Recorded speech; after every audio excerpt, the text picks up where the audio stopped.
एकादशी व्रत का पारायण कर लिया था। इन्होंने कृत्या नाम की राक्षसी उत्पन्न कर दी, राजा अम्बरीश के पीछे लगा दी। भगवान के सुदर्शन चक्र ने कृत्या का वध करके राजा अम्बरीश की रक्षा की और वह सुदर्शन चक्र दुर्वासा मुनि के पीछे पड़ गया। कहीं भी दुर्वासा मुनि का पीछा नहीं छोड़ा और शिव शंकर भगवान के पास जब पहुंचे, भगवान ने कहा कि जिनके भक्त का अपमान किया है उन्हीं से पूछो। विष्णु भगवान बोले कि मेरे भक्त का अपमान किया तो भक्त के पास जाओ, वो बचाए तो बचाए। सुदर्शन चक्र के सामने खड़े हो गए श्री अम्बरीश जी महाराज। सुदर्शन चक्र शांत हो गया। और ये लीला क्यों की गई? देखो, दुर्वासा मुनि भगवान शिव के रुद्रों में से एक है, भगवान शिव का अंश है, तो ऐसी क्या परिस्थिति बनी कि सुदर्शन चक्र से भी इनकी रक्षा ना हो पाई? ये लीला है भगवान की। भगवान शिव दिखाना चाहते हैं कि विष्णु भगवान मेरा हृदय है, इनका कोई अपमान न करे और साथ ही गलती से इनके भक्तों का भी कोई अपमान न करे। यदि इनके भक्तों का अपमान करने वाला मैं खुद ही क्यों ना हूं, मेरी भी संसार में कहीं रक्षा नहीं हो सकती। संसार में उदाहरण स्थापित करना चाहते हैं, इसीलिए भगवान शिव और भगवान विष्णु के प्रेम का प्रतीक भी है दुर्वासा मुनि। और हम सबके प्यारे श्री हनुमान जी महाराज माता अंजनी के उदर से प्रकट हुए, वानर राज केसरी के पुत्र के रूप में, क्योंकि पवन देवता ने भगवान शिव का वह अंश माता अंजनी तक पहुंचाया था। इसी कारण पवन देव भी इनके पिता हुए। ये पवन के पुत्र कहे जाते हैं। बोलिए पवन पुत्र हनुमान की, अंजनी सुत श्री हनुमान जी महाराज की। श्री हनुमान जी महाराज बाल्यावस्था से ही बड़ी कलाएं करते हैं। अब क्योंकि वानर का रूप लिए हैं, आराम से बैठ नहीं सकते। इन्होंने देखा सूर्य भगवान को, बड़ा लाल लाल फल है,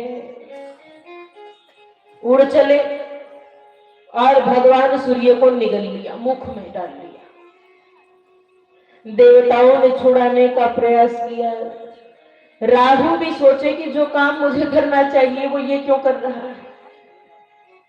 राहु भी डरता है हनुमान जी से। अब विचार करना, किसी की कुंडली में राहु खराब हो, हनुमान जी की पूजा कर लो, राहु कुछ नहीं कर सकता। जिसको बीमारियां ज्यादा लगी हो, तबीयत ठीक ना होती हो, कोई ऐसी बीमारी लग गई है मानो इलाज बहुत महंगा होता है, इलाज कराने के बाद भी आराम नहीं, या दवाइयां ना लगती हो, सिर में दिक्कत होती हो, ऐसी परिस्थिति में राहु खराब होता है। और राहु को ठीक करने के लिए अपने वजन के बराबर, अपने भार के बराबर गेहूं गौशाला में दान कर देना चाहिए। इसे कहते हैं तुला दान।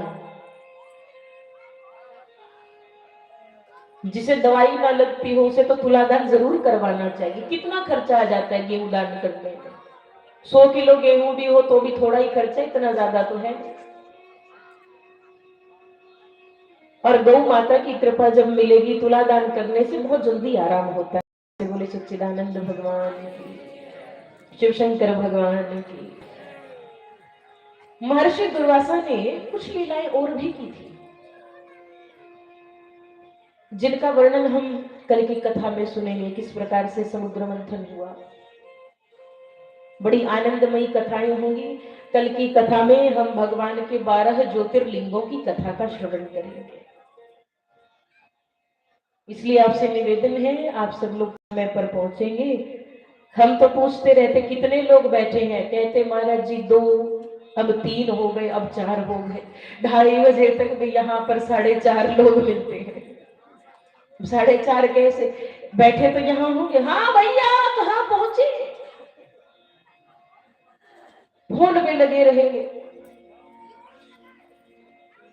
करुणा निधान जल्दी जल्दी पहुंचा करो, भाव से बोलो शिव शंकर भगवान की। कल कल की तो बात है, बाद में कौन कहेगा जल्दी आना, फिर तो